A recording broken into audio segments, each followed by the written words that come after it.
Hi there. Today I want to talk about communication and go into public speaking. All right, just the beginnings of it, how we're going to get started with it. I will put a handout up for you guys to take a look at as well. I'll put that in the assignment. So let's start with what is communication. If you had to give a definition of communication, what would it be? What would you say? If somebody asked you, what is communication, how would you respond? Keep in mind that when you respond to a question, you should not use the word in the question in terms of definition. You should not define a word with the word. If I ask you what is love, you shouldn't say love is when you love someone. They still don't know what love is. Don't use the word to define the word ever. Okay? All right. What is communication? After you think about that a little bit, write down your answer. You can just pause this for a moment if you want to and just write down what is communication to you. Then let me give you a working definition for something we can talk about together. And this is in your textbooks. You'll find this kind of definition, maybe not exactly the same words, but it's absolutely there. And that is, communication is an opportunity to create shared meaning between people, orally and written. Other ways too, but that kind of does it. So it's an opportunity to create shared meaning. Notice that to share something, we're on the same page, but it doesn't necessarily mean I agree with you. That's not what it's saying at all. I don't have to agree with you to have a shared meaning. I just understand the words that are coming out of your mouth. Okay?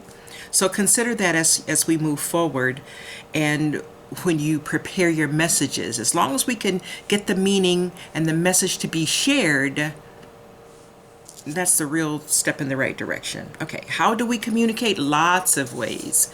Obviously, body language is one way. We come here using nonverbals before verbals, before you can speak.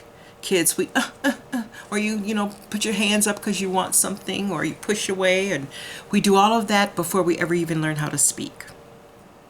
So then there's the nonverbals, there are the verbals that we utilize along the way, and certainly a zillion other mediums. We read books, we listen to music, we dance, we sing, we paint. There's so many ways that we can get a message across. There's television, radio, social media, oh my word, and there looks like to be a new app coming out every 2 seconds. So there's always different ways that we are going to be able to communicate, right? Why do we communicate? Lots of reasons. One of them is to be understood, sometimes to understand, to influence other people. That has to do with persuasion. To maintain our relationships with other people, to gather information that's going to be helpful to you, or directions, okay? There are a lot of reasons that we communicate, and a lot of things we can do with the information we garner when we do. When do we communicate? All the time. Absolutely all of the time. When you are not thinking that you are communicating, you are communicating.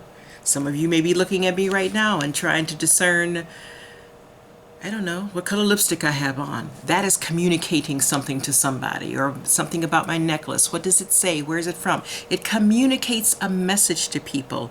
And all of that depends, of course, on your experiences, your education level. A lot of things come into play, your perception, when we are communicating something to other people. How then do you become a competent communicator? There are a couple of parts that are important to have, that are must-haves if you want to be competent. First of all, the word competent means having a certain level of skill, so you have mastered something to some degree. A competent communicator is one who communicates effectively and appropriately. They communicate effectively and appropriately. Effectively because they get the message across so that people understand what it is you're saying. Appropriately because you do it in such a way that falls in line with our social norms or our agreements, if you will, be they spoken or unspoken. So then if I am, and we've seen this a lot, if I'm dating somebody, You don't put on your Facebook page, "It's complicated," or "next," or "single," and they'll be like, "Oh my gosh, I thought we were in a relationship." No, you would have a one-on-one with someone. You discern and determine what's going to be best. Is this something that should be dealt with one-on-one?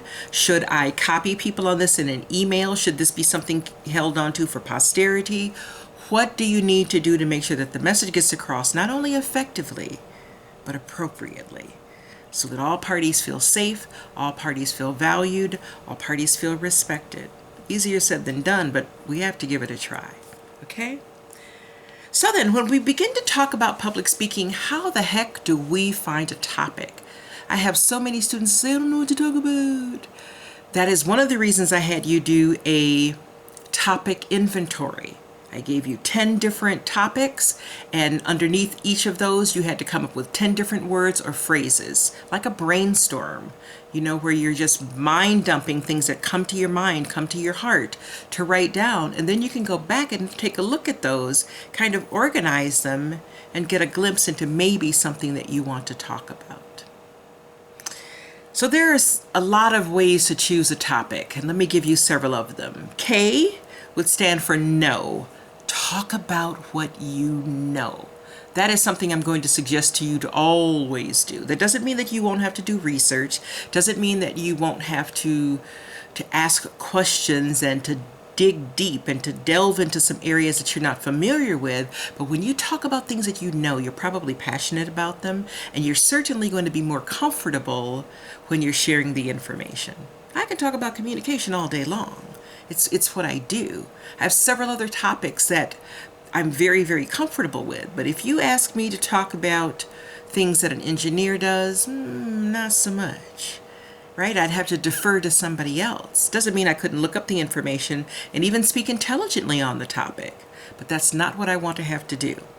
Talk about a topic that you know. Now, there is a caveat to that. After you consider topics that you know, you also must consider, would this be interesting to somebody else? Just because it floats my boat doesn't mean it'll float somebody else's. So you have to consider that. All right, so talk about what you know. What you know is important. A is to ask. Ask other people, is this something that interests you?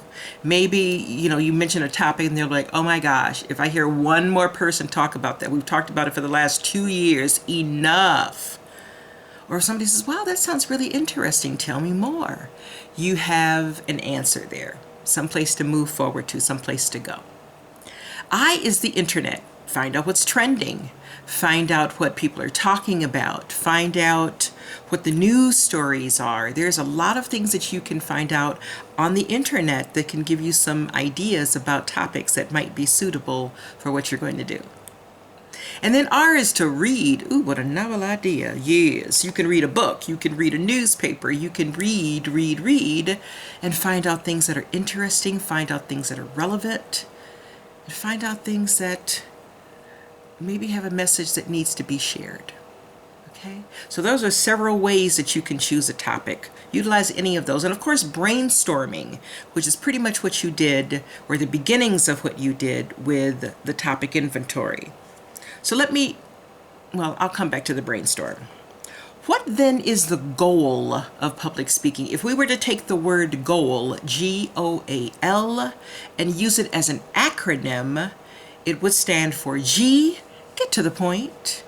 Nothing worse than somebody talking and talking and talking. Have you ever been on a webinar and the person introduces themselves and then they talk about this and that, and finally, 27 minutes into it, they talk about the topic? You're like, I could have had a V8. Get to the point. O is organize and outline. You want to organize your thoughts and then outline them.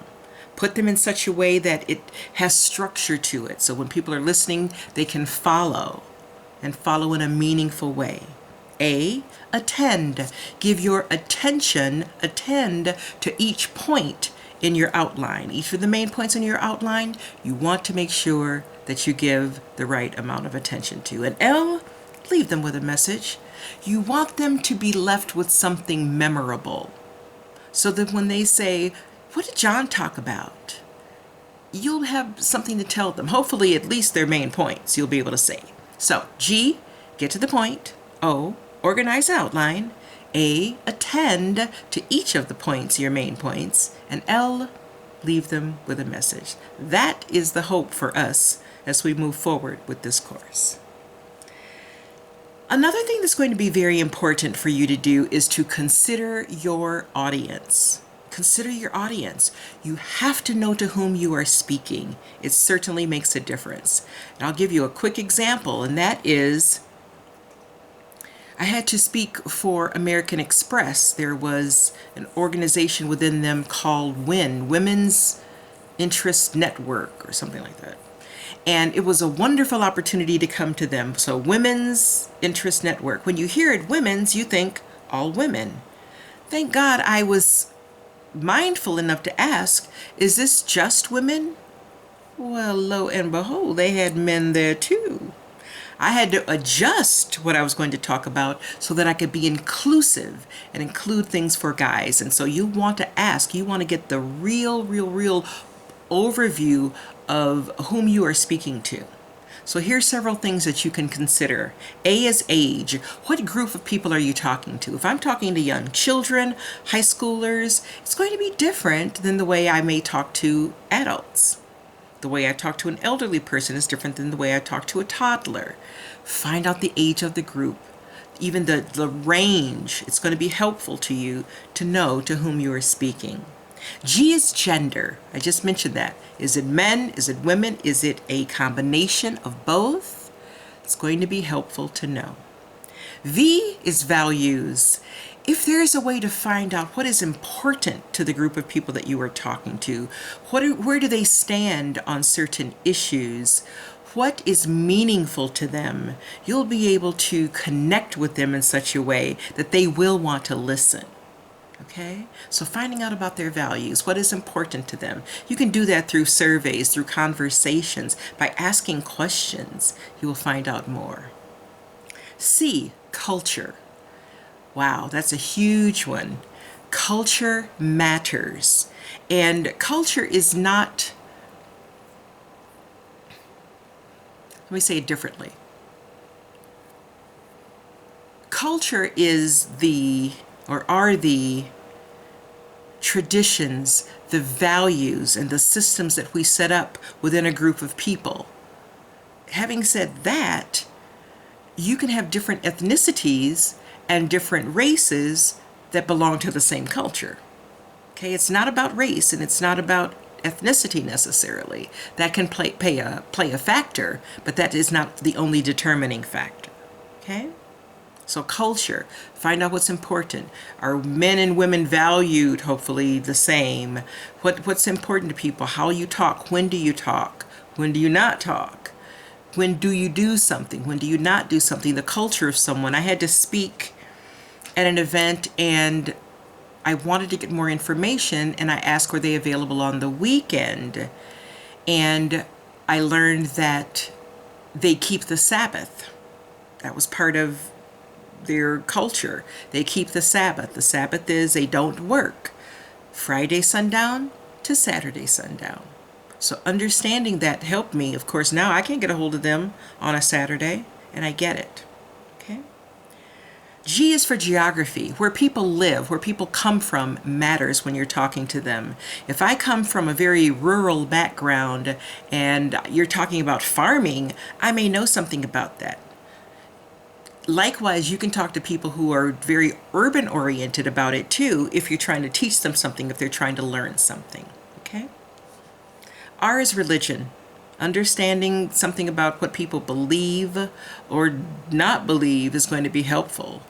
Are they Christian? Are they Catholic? Are they Mormon? Are they agnostic? Are they an atheist? Are they Muslim, Buddhist, Wiccans, whatever? If you can find out, that will give you some insight into them.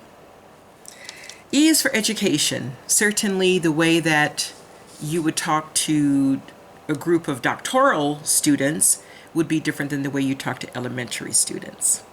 Many times when I'm doing my work in the prison system, I am reminded that that population has an average reading grade level